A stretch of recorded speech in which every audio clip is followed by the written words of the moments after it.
Hi, I'm April D. Sunshine, the butterfly soap maker Ashes to Beauty. I've had a lot of people ask me, how do I get the gold printing onto my soap?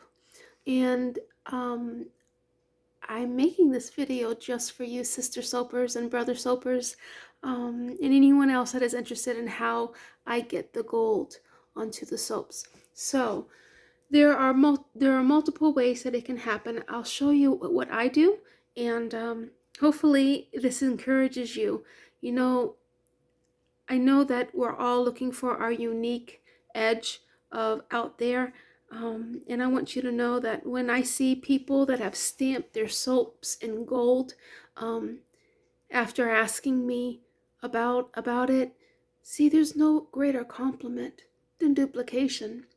And so if I can help you on that, I'd love to help you. So let's talk about the different types of stamps that that I understand that are out there.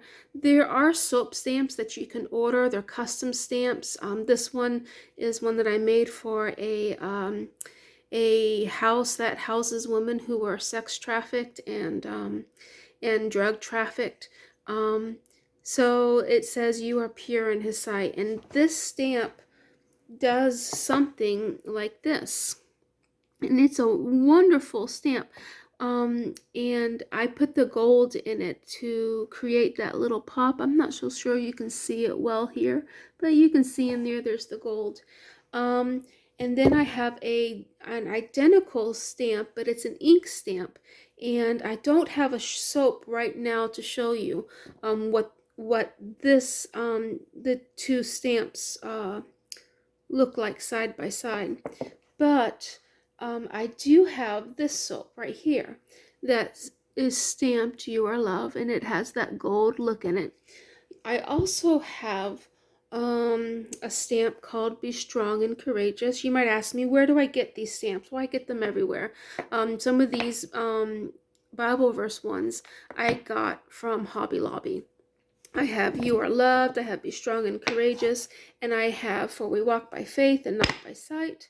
I have Choose Joy, and I have You Have Filled My Heart with Great Joy. Let me talk to you about the stamps that you choose when it comes to choosing a stamp. You want to get an airy stamp. If it's not airy, you have all of these things going on in the soap world. Sometimes less is more, and so I find that when you have a single word that's big with small words to go along with it, it when you first look at the stamp, you feel loved, right? And this one says, For we walk by faith and not by sight. And when you see the soap, you see faith. That's what you see. And then when you take a closer look, you can see the other words. On Choose Joy, you can see Choose Joy. On this one right here, it says Be Strong and Courageous. You really can't see what's going on here unless you understand the backstory of this, and the camera's not really catching it. But I can see that it says Be Strong and Courageous as I move it back and forth. I can see the gold in there, and it's a very beautiful sight when you get the still picture. So I wanted to talk to you about when you choose a stamp, you want to get one that has like one big word and a whole bunch of small ones. This one that says You Have Filled My Heart with Great Joy, unless it's the perfect soap with the perfect colorant, it really doesn't show up so well. So you want to take those ideas into thought when making or doing a soap stamp. There it comes down to a technique. Yes, you can stamp a soap with an ink stamp, and you can get a good impression. For instance, the one that I just showed you has a really good impression. I can run my fingers across, and there isn't any gold on it, and it has a good impression. The impression will last the first washing, um, as opposed to a surface stamp. You just set the stamp on top of the soap, and you have a surface stamp, and then you just get it all messed up. You see, it's just all messed up. And so then you get your scraper out and or your planer out, and you scrape that off and you try again. And this is what's really great when you mess up a stamp. You can take that thin layer off and restamp it. And then you have some times where you overstamp, where it gets really deep. Now, it does turn out well, but sometimes it can look messy. This one is over stamped because it's a little messy. Maybe I can clean it up a little bit. This one is over stamped, and these thoughts are coming to my mind. Is like, but these are bars of soap. I don't want to overstamp. I don't want to mess them up. And that's where I would suggest to you to get an end piece. All your little end pieces for your soaps. I have a clump of them here if I didn't stick them together that I could practice on to really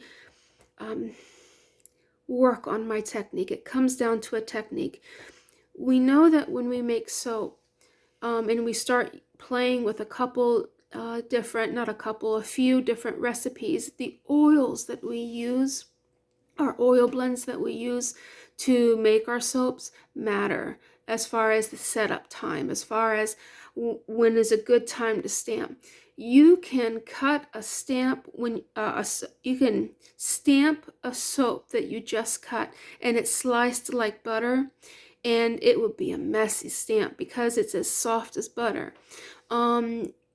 And you can let your, sometimes depending on the recipe, you can let your soap sit for a couple days, and you cut it, and then it's harder to stamp. These are the times that knowing the technique, when's the best time to start to stamp, and you just get to know how your soaps feel. Now, the soap recipe that I use for these right here, I made them 48 hours ago. It was probably 52 hours ago. So yesterday I unmolded them. Last night I cut them. Today I cleaned them up and edged them, and then now I'm stamping them. And I personally like to, this is my Fear into Faith line. I like to stamp them for we walk by faith and not by sight. And then my little thing is a butterfly. I'm the butterfly soap maker, don't you know? And so I do the butterfly on the back. So the big question is, how do you get the gold in there? How do you stamp it with gold? Do you paint it in? Do you dip it into like a gold? I don't, all kinds of questions. Gold ink? Do you do gold and liquid mica powder? No, I don't do any of those. And soap making is as expensive or inexpensive as you want it to be. And so I have mica powder on a plate that has a flat surface. So I currently have mica powders that I purchased from Amazon called Baltic Day, and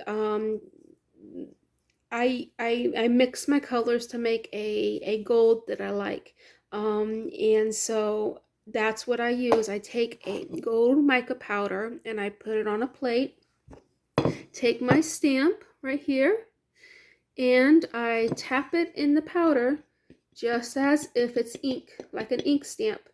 Tap the excess mica powder off because we don't want it to clump.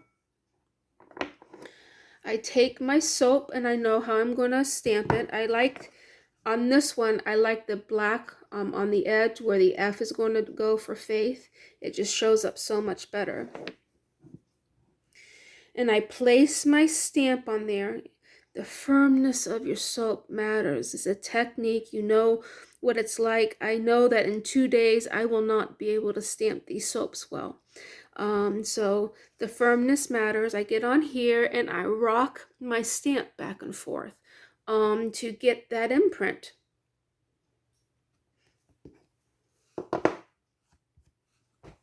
And we have it imprinted.